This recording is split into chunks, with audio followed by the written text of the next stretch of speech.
Hola a los que me seguís en Arqueología Rodrigo Silva, ya estamos de vuelta para otra charla. Hoy estoy aquí en un escenario un poco diferente, porque hoy mi esposa y yo grabamos varios videos que voy a poner en Instagram de meditaciones diarias de 1 minuto para ustedes, así que estad atentos, porque viene algo nuevo. Me acompaña aquí una lámpara, como se hacía en tiempos bíblicos, y acabé dejándola aquí. Sigue encendida, como en tiempos de Jesús, ¿vale? Puedes ver estas lámparas cuando el Museo Naspe de Arqueología Bíblica está abierto. Puedes visitar algunas de ellas aquí. Está encendido, un fuego real, ¿de acuerdo? Bueno, este es el canal de arqueologías de Rodrigo Silva. Si no estás suscrito aquí, te invito a que te unas a nuestra familia. Suscríbete, activa la campanita de notificaciones. Si te gusta el contenido, deja un like, deja un comentario y compártelo con tus amigos, ¿vale? Hoy me gustaría hablarte sobre un texto del Génesis. Es un texto que mucha gente ha recogido a lo largo de la historia del cristianismo y también del judaísmo, pero los cristianos, los judíos han cambiado un poco su interpretación a lo largo del tiempo. Te lo explicaré. Pero en cualquier caso, es un texto problemático y uno que muchos han utilizado para apoyar los regímenes esclavistas y el racismo contra los africanos. Así que, para decirlo sin rodeos, muchos han utilizado este texto para decir, letra A, que África es un continente maldecido por Dios. Letra B, que es esta maldición de Dios que viene a través de Noé, justifica que los esclavos, que los negros, sean esclavos de otros. ¿Cuál es este texto? Se lo voy a leer aquí y le voy a decir por qué mucha gente interpreta este texto como que África está maldita. Que África está maldita y que los negros africanos realmente tenían que ser esclavos de los blancos. Es el capítulo 9 del Génesis, versículos 20 en adelante. Presta atención al texto. Dice así.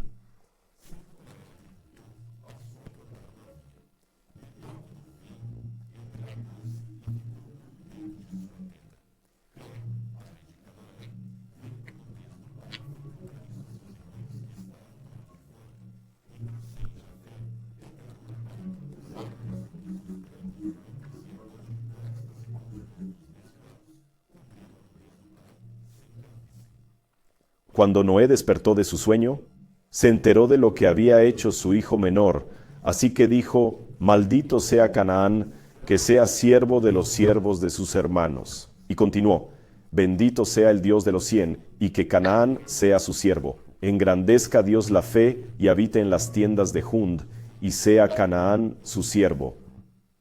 Pesado, ¿verdad? De hecho, quienes interpretan este texto de manera que justifique los regímenes de esclavitud de los negros africanos, apelan a la siguiente cuestión.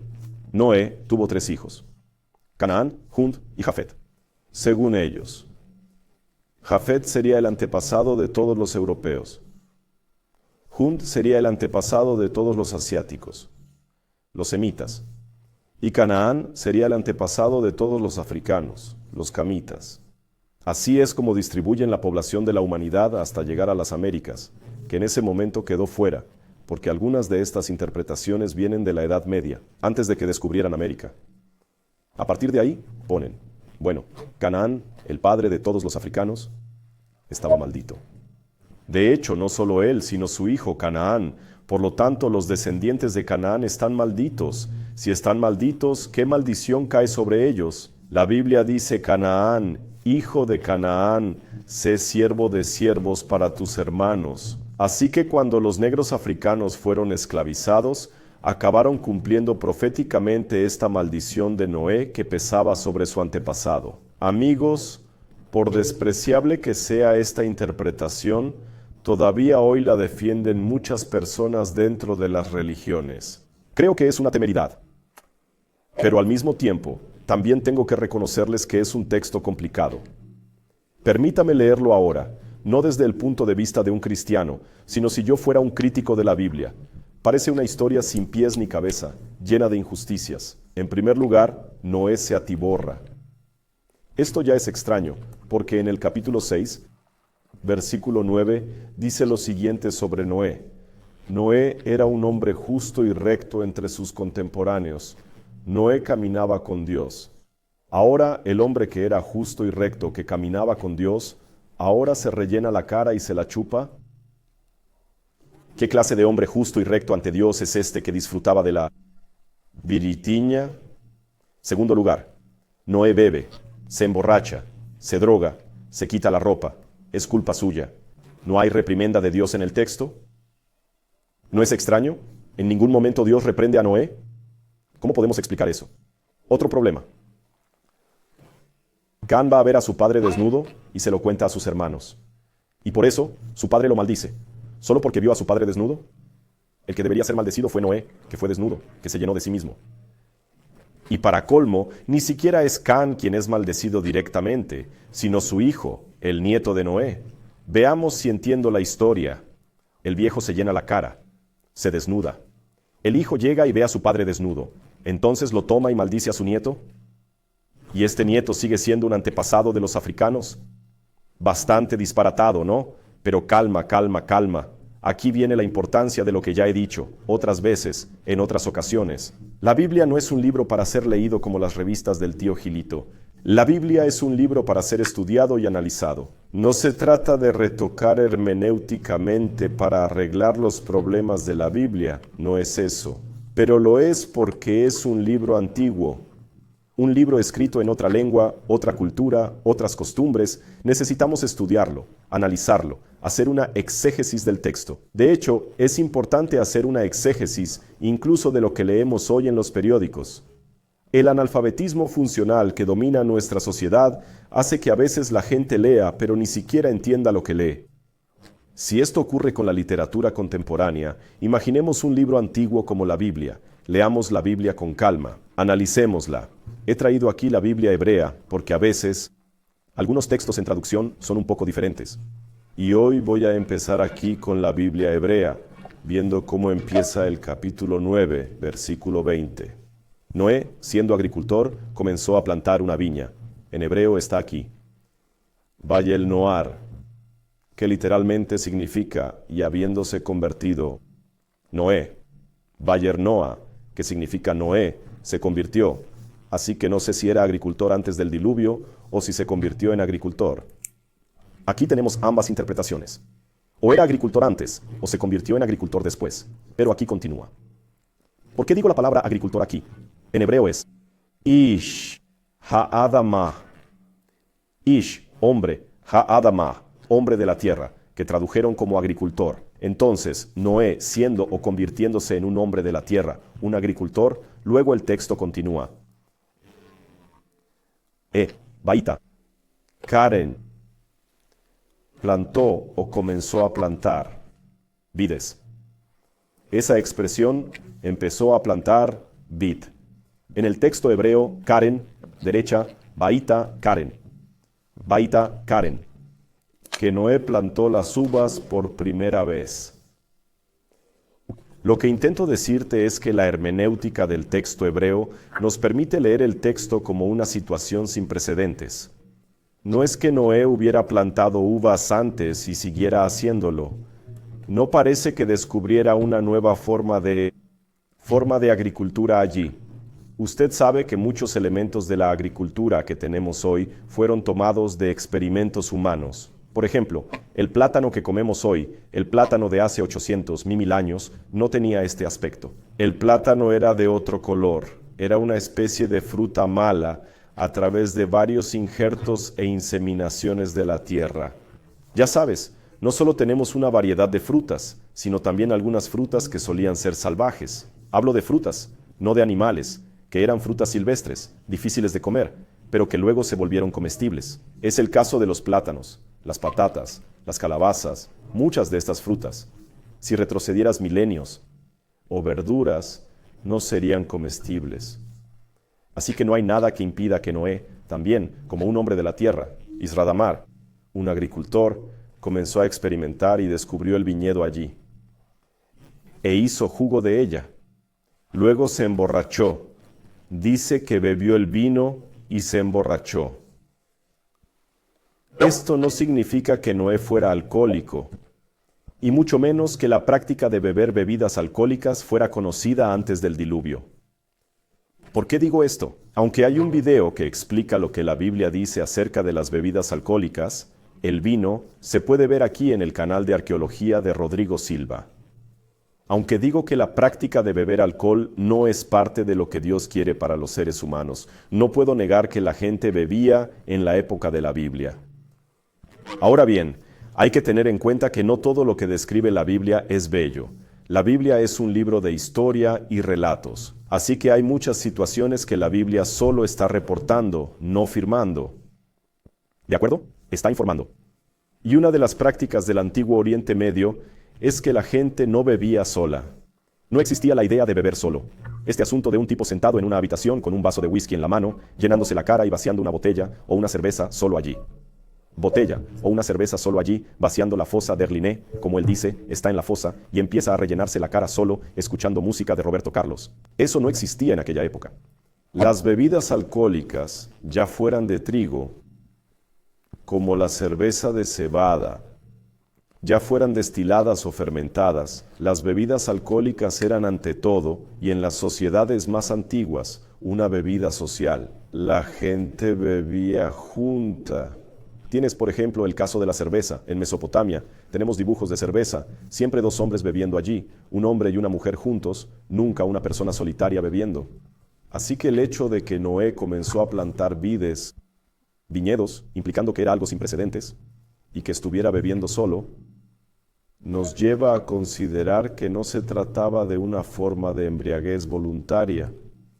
De hecho, otra cosa que me llama la atención es que dice que bebió del vino, es decir, bebiendo vino, una vez que lo había bebido, ya estaba borracho. Con esto quiero decir, basándome en esta hermenéutica de aquí, que Noé descubrió el vino accidentalmente. Ustedes saben que incluso las bebidas alcohólicas que tenemos hoy en día fueron inventadas, fueron descubiertas. El tiple no ha existido por toda la eternidad. Alguien inventó la pinga. Alguien inventó la cerveza, ¿verdad? Y por lo que dice la Biblia, Noé inventó el vino accidentalmente.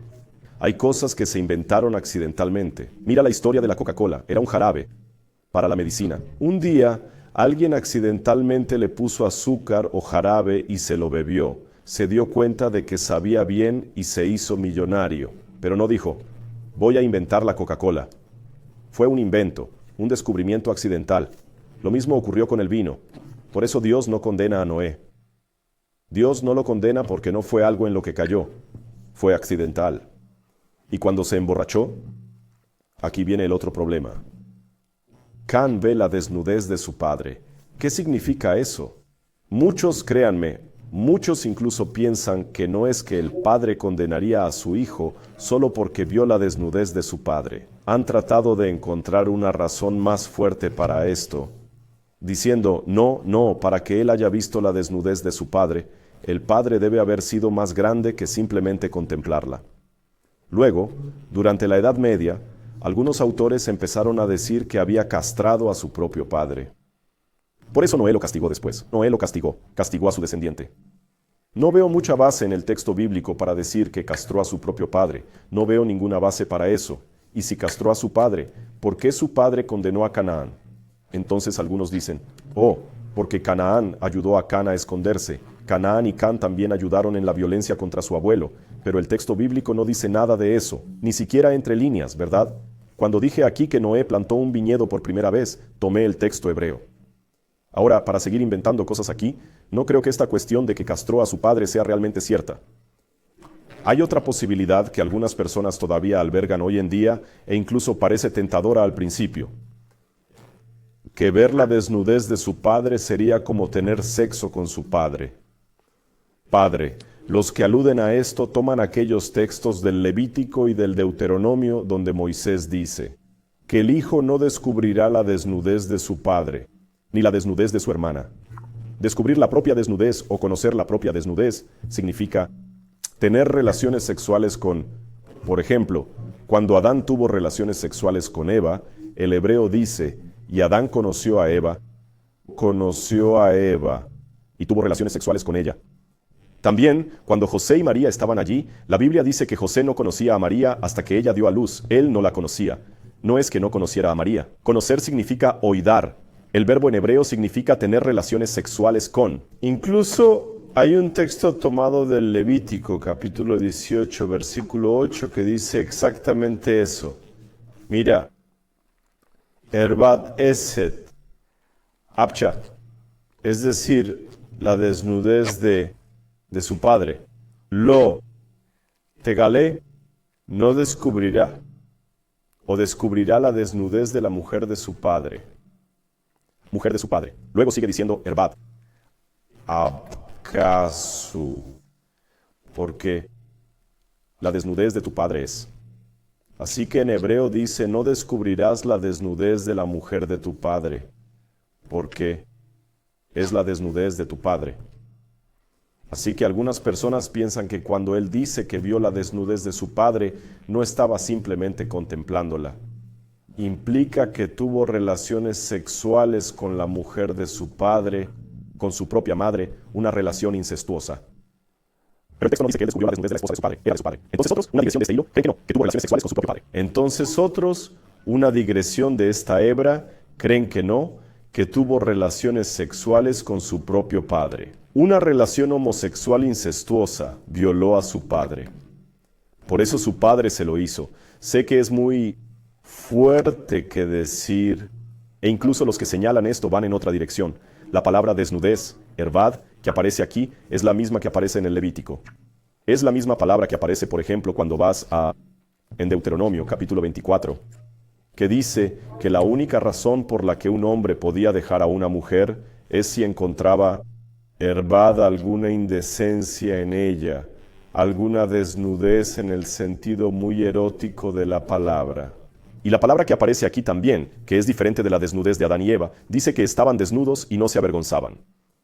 Ahora, por muy atractiva que sea esta historia, como esta versión parece ser, en realidad hace el pecado del hijo mucho peor y justifica la ira del padre, tan atractiva como es esa posición. Hoy tampoco me siento tan cómodo con ella. En el pasado incluso me inclinaba a pensar que podría ser así. Pero luego, analizándolo con más calma, el verbo que aparece aquí no es el mismo que aparece para descubrir la desnudez que es ver. Es ver en el sentido de contemplar, de ver desde lejos. Perdón, no da la idea de alguien que se acercó, que tocó, que tuvo relaciones sexuales. Hoy me inclino más a pensar que vio la desnudez de su padre, en el sentido de burlarse realmente de su padre, en el sentido de quitarle realmente la autoridad a su padre. Y sé que esto puede parecer pequeño para ti hoy, pero no lo era entonces. La figura del padre era muy respetada. Hoy, ¿qué hijo no respeta a su padre? Hoy la figura del padre es Homer Simpson o Pedro Picapiedra. Esos dibujos animados donde el padre es un idiota, está loco, es el tonto de la familia, el idiota de la familia. Muchos niños de hoy también tienen la idea de su padre como algo ridículo, alguien a quien intimida. Pero en el pasado no era así. El padre era alguien a quien había que respetar mucho. La historia del hijo pródigo que pide la herencia de su padre mientras éste aún vive fue muy desastrosa, así que había respeto por el padre. Tampoco creo que tuviera una relación sexual con su padre o con la mujer de su padre. ¿Sabes por qué? Porque se lo contó a sus hermanos. Si hubiera tenido relaciones sexuales con su propia madre o padre, habría sabido que había hecho algo malo. Sería castigado por los otros hermanos. No se lo diría a sus hermanos para animarles a participar también. No tiene sentido. Así que hoy, soy más de la posición de que realmente vio la desnudez de su padre. Se burló de su padre, le faltó el respeto y llamó a sus hermanos a participar en la falta de respeto. Por eso los hermanos, en actitud de reverencia hacia su padre, entraron tapándose la cara para que no viera. Bueno, hasta aquí todo bien, Rodrigo. Pero, ¿por qué Noé maldice a su hijo Canaán? ¿Y fue realmente Canaán el padre de los africanos? Bueno, en primer lugar, déjame decirte que, de hecho, aunque Canaán es parte del gran padre de la mayoría de los africanos allí, no todos ellos. Lo primero que tengo que hacer es desmitificar esta división que hacen de los hijos de Noé. No sabemos con precisión cómo se dividió la tierra después del diluvio. Tenemos una visión aproximada, no precisa, no detallada. E incluso esta visión aproximada no valida el hecho de que los semitas se quedaron en Asia, los jafetitas se quedaron en Europa y los camitas se quedaron en África. No lo justifica. ¿Sabes por qué? Por ejemplo, cuando voy a Mesopotamia, los sumerios eran descendientes de Jafet. Los sumerios no eran semitas, Pero el pueblo de Elam, que más tarde dominó Sumeria, era semita. ¿Te das cuenta de eso? Cuando veo, por ejemplo, Cush, que era uno de los hijos de Cam, Cush está en África, pero los casitas que estaban allí en Mesopotamia también son descendientes de Cam. Son camitas y estaban en Mesopotamia. Así que los pueblos no estaban tan divididos geográficamente como los comentaristas del pasado habían hecho ver. Otro detalle aquí. Tenemos que mirar, si nos fijamos en el Génesis, capítulo 10, versículo. Déjame ver, creo que lo he marcado aquí. Génesis capítulo 10, versículo 6, dice que Cam tuvo otros hijos además de Canaán. Presta atención. Los hijos de Cam eran Cush, que probablemente sería Etiopía hoy en día, Mizraim, que sería Egipto, Put, que sería Libia, y Canaán. La Biblia menciona al menos 4 hijos de Cam, y solo Canaán que fue maldecido. Así que aquí ya he desmontado esa idea de que Cam es el padre de los africanos y que los africanos están malditos por culpa de Cam. No, Cam tuvo 4 hijos y solo uno fue maldecido, solo Canaán. Los otros 3, que probablemente serían los antepasados de los egipcios, libios y etíopes, no fueron maldecidos. Y ironía de ironías, el que fue maldecido no vivía en África. ¿Dónde vivía? Al oeste del río Jordán, donde hoy está Israel. Ellos son los cananeos. Así que ves que cuando miras la historia bíblica, el que fue maldecido ni siquiera vivía en África. Así que desmonta completamente esta teoría de que los africanos están malditos por culpa de Noé, y que el color de los africanos es un indicio de ello. No hay ningún sentido de eso en la Biblia.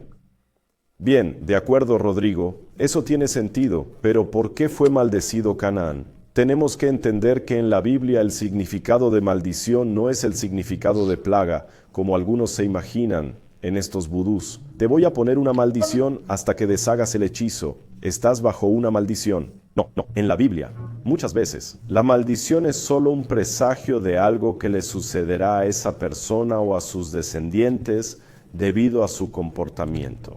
En otras palabras, es una forma bíblica de decir muy claramente una verdad que los psicólogos sistematizaron siglos después. En otras palabras, es un punto pasivo, es un punto establecido, corregido en el mundo de la psicología, que muchos problemas de carácter se vuelven hereditarios. La fruta no cae lejos del árbol. Esto no significa que una vez que tu padre era un alcohólico, vas a ser un alcohólico. No es así. Pero si tuviste un padre alcohólico, tienes una mayor predisposición al alcoholismo. Tanto es así que una de las terapias, que incluso he recomendado aquí en internet, no porque sea psicólogo, sino porque lo he aprendido de especialistas, una de las terapias, una de las formas de terapia muy interesantes, es dibujar un árbol genealógico de tu vida. Esto te ayudará a entender muchas cosas sobre tu comportamiento. Y a veces vemos, soy profesor, ¿cuántas veces? Cuando enseñaba en secundaria, en las reuniones de padres y profesores, a veces sabías quién era el padre de este chico, solo por la forma en que caminaba perdido por el pasillo. A veces el niño es realmente un perdedor, porque el padre es un perdedor. A veces el padre no le ha dado la idea de un líder, y no se convierte en líder. A veces una niña también es una alborotadora, porque creció en un mundo en el que su padre y su madre eran alborotadores. Así que eso ocurre. Ahora, la mayor prueba que la tendencia hacia un mal carácter es solo una tendencia y no un determinante final del carácter de los niños, está en el hecho de que Can tuvo 4 hijos, pero solo uno fue maldecido. Y a veces veo esto en la psicología de muchas familias. A veces un padre lleno de problemas y una madre llena de problemas, un hogar totalmente complicado. Todos están locos, emocionalmente inadaptados, neurasténicos, diría yo. A veces ves allí 3 hermanos que no son buenos y uno que tienen éxito en la vida. ¿Has visto eso? Por supuesto. A veces ves en una familia de traficantes al chico que resulta ser de oro, que no hace daño a nadie, que no lo acepta. Es decir, todo acaba recayendo en lo que la Biblia no dice, pero sí define como libre albedrío. Sé que los calvinistas me pelearán cuando digo esto, pero sigo creyendo que al final del día elegimos si queremos seguir el camino del bien o el camino del mal. Mi ascendencia, la herencia emocional de mis padres puede traerme propensiones muy malas. Lo sé porque llevo algunas malas propensiones que heredé de mis antepasados. Pero eso no significa que esté obligado a convertirme en un personaje del papel que otro ha escrito para mí. Ahora bien, cuando el hijo repite las acciones de su padre, vemos realmente que el mal comportamiento se perpetúa de generación en generación, como han demostrado los psicólogos. Y eso es lo que dice la maldición bíblica. Ahora, ¿eres así? Lástima, porque tus hijos tenderán a imitar tu carácter. Y probablemente Canaán ya había nacido, ya se estaba apegando más a su padre. Tal vez es algo que no puedo decir aquí. Tal vez participó de alguna manera en lo que su padre hacía y los otros hermanos no. Así que Canaán creció para amar a su padre. Por eso Canaán fue maldecido. En otras palabras, desafortunadamente repetirá los errores de su padre. Y eso fue lo que sucedió. Porque como dije, los cananeos o cananeos no habitaban África, habitaban la región al oeste del río Jordán, entre el mar Mediterráneo y la región occidental. Solo un tramo quedó en manos de los filisteos. Y esas personas que se asentaron allí, a quienes la Biblia llama los cananeos, razón por la cual la región se llama Canaán, eran gente depravada, muchos de ellos. Practicaban sacrificios humanos, sacrificios de niños, orgías en el culto, idolatría, salvajismo y violencia. Fueron estos pueblos los que resistieron a Josué y a los hebreos cuando regresaron a Canaán para retomar la tierra que Abraham, Isaac y Jacob habían adquirido legalmente. Y Josué acabó conquistando su territorio, y estos pueblos tuvieron entonces que someterse a Josué. Así que la profecía que dice bendito sea el Dios de los 100 y Canaán será su siervo, ¿en qué sentido se cumplió? Cuando esas personas terminaron teniendo que ceder su autoridad a Josué y terminaron siendo exterminados, desaparecieron y hoy el territorio que antes era de ellos se ha convertido en territorio de Israel. Cuando dices que Jafet masacra las tiendas de 100, es porque muchos jafetitas también vivían allí en Canaán, y que Canaán sea su siervo. Cuando tienes, por ejemplo, Sodoma y Gomorra, que era una ciudad cananea. Cuando vinieron los reyes de Mesopotamia en la guerra de 4 reyes contra 5, Sodoma y Gomorra terminaron siendo esclavas de los que las conquistaron.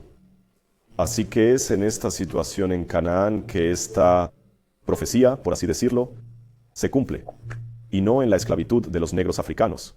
¿Te has dado cuenta? Espero que esto te haya aclarado el texto y te haya ayudado a ver que realmente hay interpretaciones que no son más que conjeturas y no fruto de una lectura exegética de la Santa Biblia.